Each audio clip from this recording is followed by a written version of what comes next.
Justin, how are we doing, man?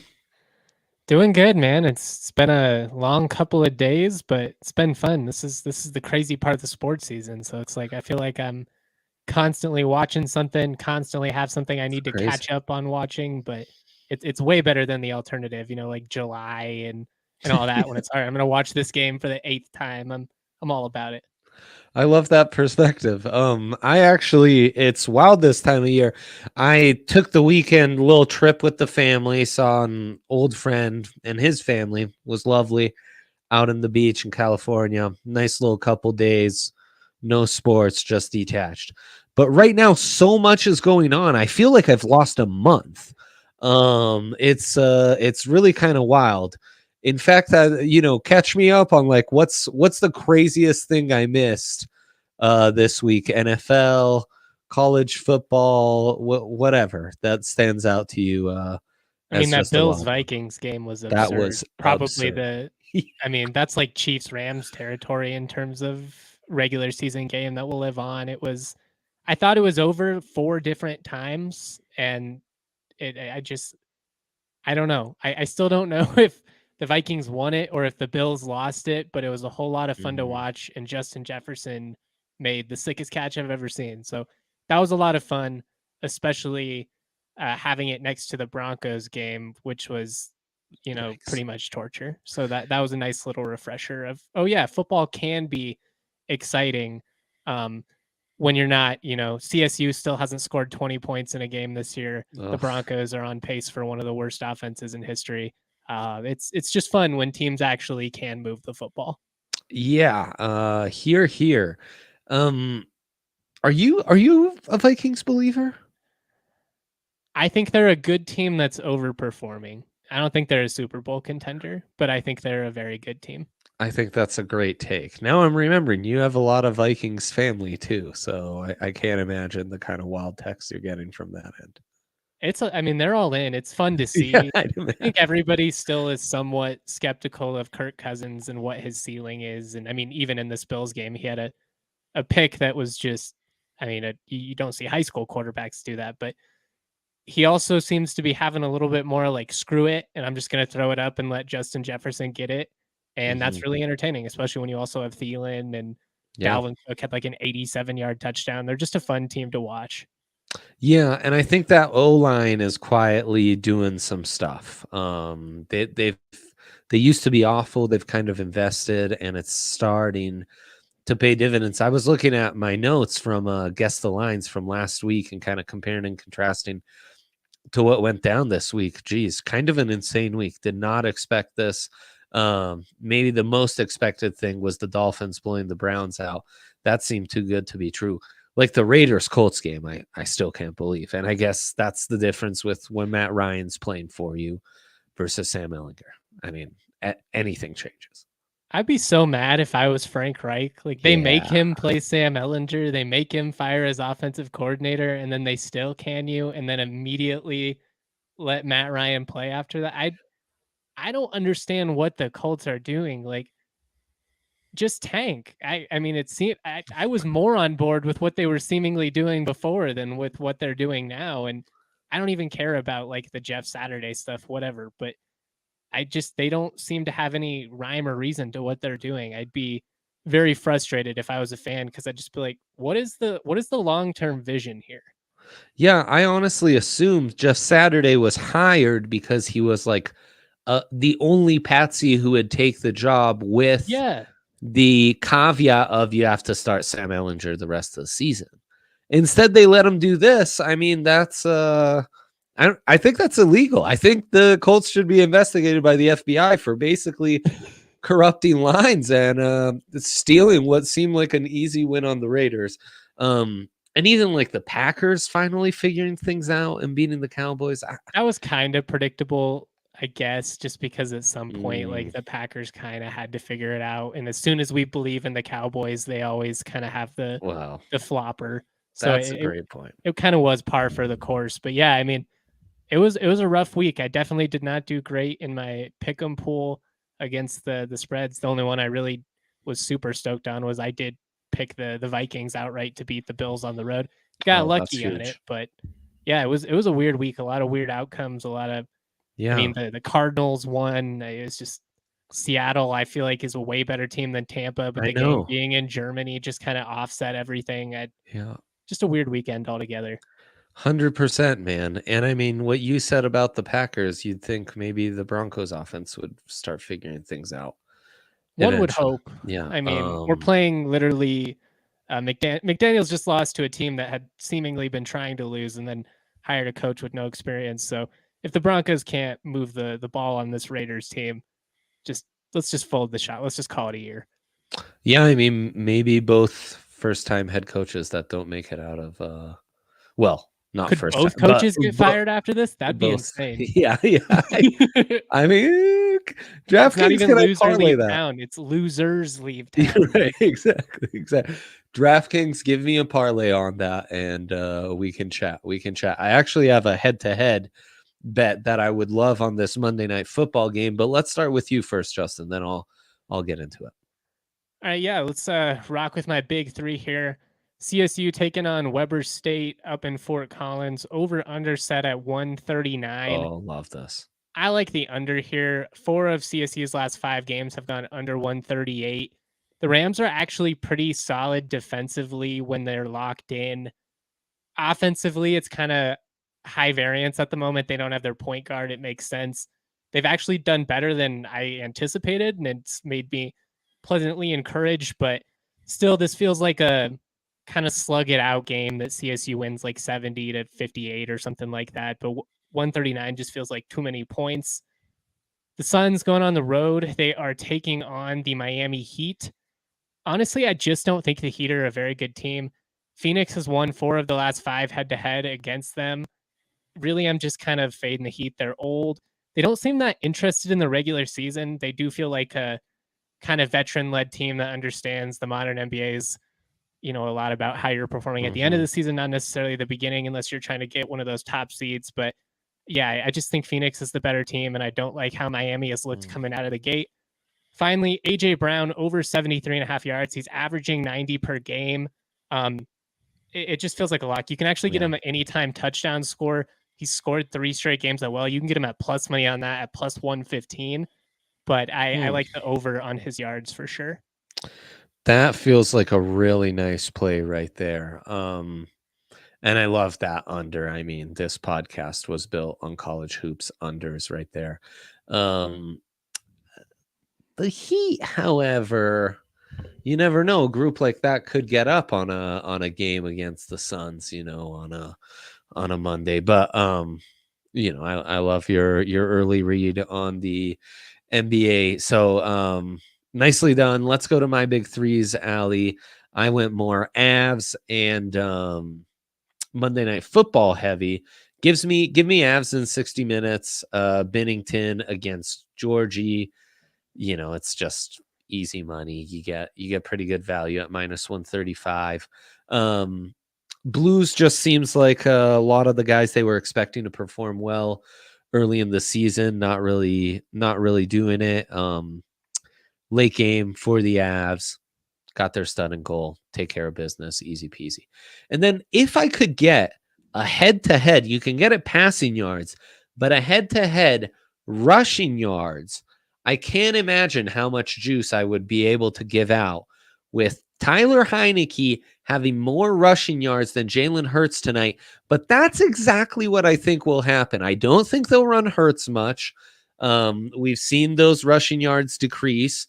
Just the threat of him as a runner has been enough. Plus that explosive vertical passing game that the Eagles have, is really what's carrying them. Hasn't rushed over 40 yards since September. And, they don't want to rush him. He's the franchise now. Everything's changed. This is not the Jalen Hurts from a year ago. This is the franchise now, and you must protect him. Heineke, on the other hand, he's going to be running for his life against this Eagles defensive line. He's got a little bit of that pesky creativity to him. He'll create some extra yards. Last couple starts, he's gone over this number. So there you go. Give me Heineke over 14.5 rushing yards. Hurts way under 41.5. I think I think we can hammer the under until this gets at about 25. Will you lose one every 4? Sure, but at minus 105, that's really good odds. And then the Avs are a lock. So feels like a relatively easy, free Monday. Ease myself back into everything I missed. And I'm really going to have to get some prep in before Guess the Lines tomorrow. What do you think about that, Justin? A little counterintuitive on these rushing yards? I think you're spot on. I mean, at this point of the season, it would be foolish of the Eagles to certainly be doing designed runs with Jalen Hurts. I mean, if he scrambles because the lane's open and he's avoiding contact, then, it is what it is. But they have a strong rushing attack with Sanders. It's not like they need Jalen Hurts. Yeah. Whereas, I kind of feel like with Buffalo at times, if it's not Josh Allen creating with his legs, they don't have a rushing attack. That's not exactly Philly. Right. Yeah. They can stretch the field. As you said, he is the franchise. They don't want to protect him. I think it's going to be hard for Washington to move the ball consistently through the air against this Philadelphia secondary and pass rush. So I like the over under for him. I would look at some of the running back totals as well in this one. Brian Robinson over 34.5 yards, minus 121. He's had 45 or more in 3 of the last 4. So you're getting some wiggle room of about 10 yards there. Nice. I kind of like Antonio Gibson anytime touchdown score at plus 265 just because the juice. First touchdown score is plus 1600. He scored on 8 straight road games for Washington. It's just kind of like a weird streak that he's on. Yeah. So I'm buying into it, I guess. But again, it's more about the logic of what you're talking about with Heineke. I don't think Washington can throw the ball on Philly. So if they're going to be in this at all, they got to rely on the running backs. I would, Robinson, Gibson, the over for Heineke rushing totals. Right. Those feel like the plays if Washington is going to do anything. But, I mean, it was a 24-8 game the last time these guys played. It wasn't even really competitive. Yeah. Allie, your read on the Birds on primetime? I just placed some money on DraftKings Sportsbook for Dallas Goedert first touchdown. Ooh. Feeling it. I have gotten that one right the last 2 times. So, but I also sprinkled a little bit on first touchdown Eagles defense because those odds are freaking through the roof. And this Eagles defense has been incredible. Yes, they're unreal. And with this Washington team, like you said, they're going to have to run. But if they do throw, they do make a mistake, I think the defense will definitely jump on it. So I'm thinking that. And then I also took A.J. Brown to score anytime. At plus 115, I love that because he scored 3 straight games. Him and Sanders both, but Sanders, it's minus 115. So I'd rather just take the plus money. That's how I am too. So, but Jalen loves to run. So if you're interested in anything, Jalen, especially scoring a touchdown, I would bet on it since he sometimes trusts himself over throwing it or giving it to anyone else. So, and the Eagles do a lot of those QB sneaks when they get down on the line. So I would take a Jalen Hurts touchdown anytime. I like it a lot more than the yards. That's for sure. Yeah, that'd be fun. Goddard playing out of his mind. Where are you at on the point total on this? Because the over-under is 43.5. Or wait, it's... Feels like an overs game. Feels like a big overs game. Yeah, 43. I know the primetime unders. How does Washington score on this Philly defense is where I'm at. And if you're Philly, I feel like if you get up, it's a division game. You're not going to get too cute. It feels like a 27-13 type game to me more than an over. I don't think over. I think under for sure. Another primetime under. Yeah, I mean, you could say Riverboat has seen this offense before, and now you're going to see some adjustments. And Philly's so hot, though. I just think Heineke gets frisky, makes enough plays. And the big one is that the Eagles offense just goes off for like 30 plus. That's what scares me the most is that Philly could hit 35, and then if Washington does literally anything, then it's over season. But... Well, I actually wanted to give out the team total for the Eagles, which is set at 27.5. It's right there. That's the over doesn't feel terrible. Yeah, it really feels well set. I like the over. I think they'll score 30.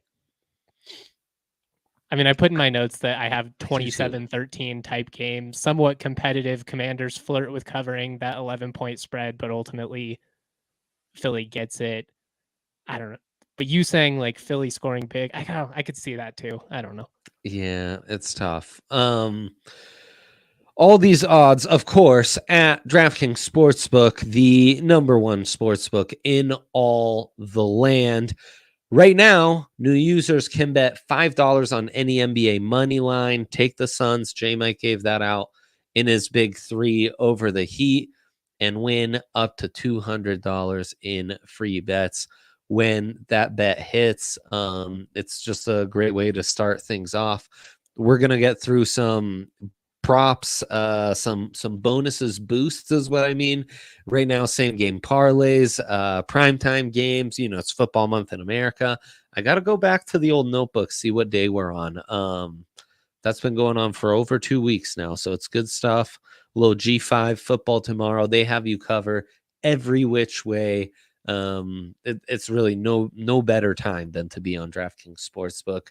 So download that DraftKings Sportsbook app now. Use promo code DNVR. Make any $5 bet this week and get $200 in free bets if your team wins. Only at DraftKings Sportsbook with promo code DNVR. Minimum age and eligibility restrictions apply. See show notes for details. Gambling problem, call 1-800-522-4700. All right. Let's get into those promos we were talking about. Dilemma of the day, show history. Are we making it? And there it is. What's J Mike like in college hoops and our Monday Night Football boost of the night? Where do you want to start here, Justin? Yeah. Let's start just with the hoops because it's not that enticing of a slate tonight. Tomorrow we get Kansas Duke, so that's a completely different story. But tonight, I didn't love a lot of these, but I found a couple that I feel pretty good about. I already threw out the under for CSU Weber State. Yes. That's my favorite play. Richmond at Charleston, I like under 151.5. You can get that at minus 105. 11 straight Richmond games have gone under 139. This is set at 151.5, so you got a ton of wiggle room there. I also like the Richmond money line at plus 135. It is a true road game for them, so that's really the only reason they're underdogs in this one, but they've won 11 straight against non-ranked opponents. They're just the better team in this. I do genuinely believe in home court advantage in college basketball. I think it's more impactful than just about any other sport, but I just got to back Richmond. They're the more experienced team. They should win this. So I like the under, and I like their money line, which you can get at plus 135. I also like number 5 Baylor first half minus 15.5 against Northern Colorado. They should cover the 28 or whatever it is too. UNC lost to Houston 83-36 in their opener. Yeah. UNC can get kind of hot from 3. So the 28 scared me a little bit just because I could see a backdoor if Baylor kind of let off the gas a little bit, but especially coming out 16 in that first half, barring something incredibly fluky, feels like a lock. And then I like Minnesota at home against DePaul. The Gophers aren't going to be great this year, but they are pretty good at home. And plus 105, I just kind of like the juice. Nice. Is the under intriguing in that Baylor game?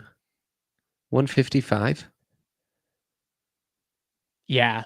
Yeah, because I mean, they might win like 100-40. Right. Like they could win by 50 and the under would still hit. So yeah, exactly. No, you just talking about that Houston game. I parlayed the unders in all 3 Colorado games that night when college hoops came back, and the Buffs are the only ones who screwed that by going over. So to their credit, they scored points. It's not like okay, I like that a lot. I like all of those.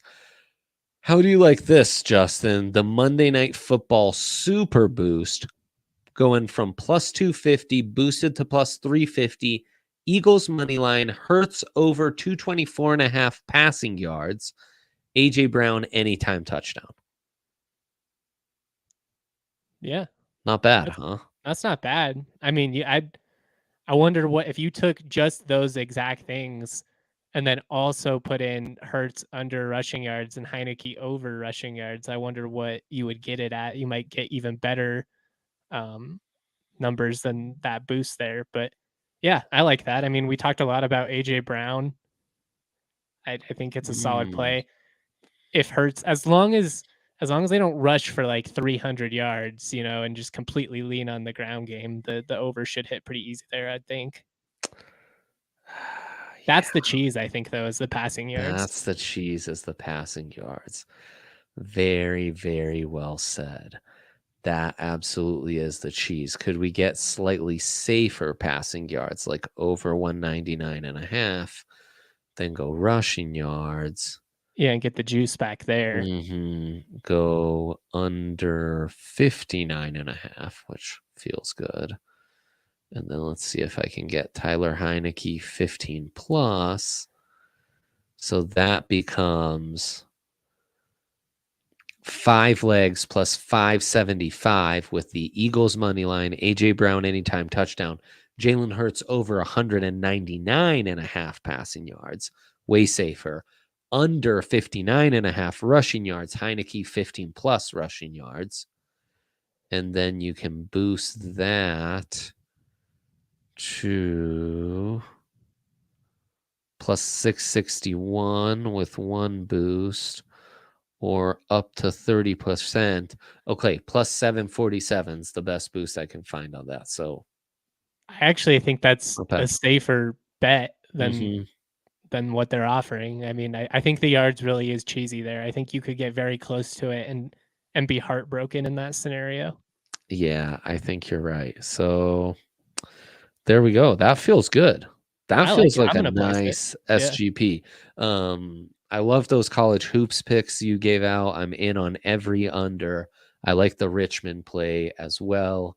Had an old high school basketball coach who was he played at Richmond. So that's good. Go to him. And Spiders, right? Yeah, go Spiders, exactly. And they got a cool mascot. It's just like a unique one. Like it's a cool logo. I'm about it. How many spiders do you see out there? Not many. Not enough, or well, maybe too many, depending on how you feel about spiders. But right. If you're arachnophobic, you might not be a fan.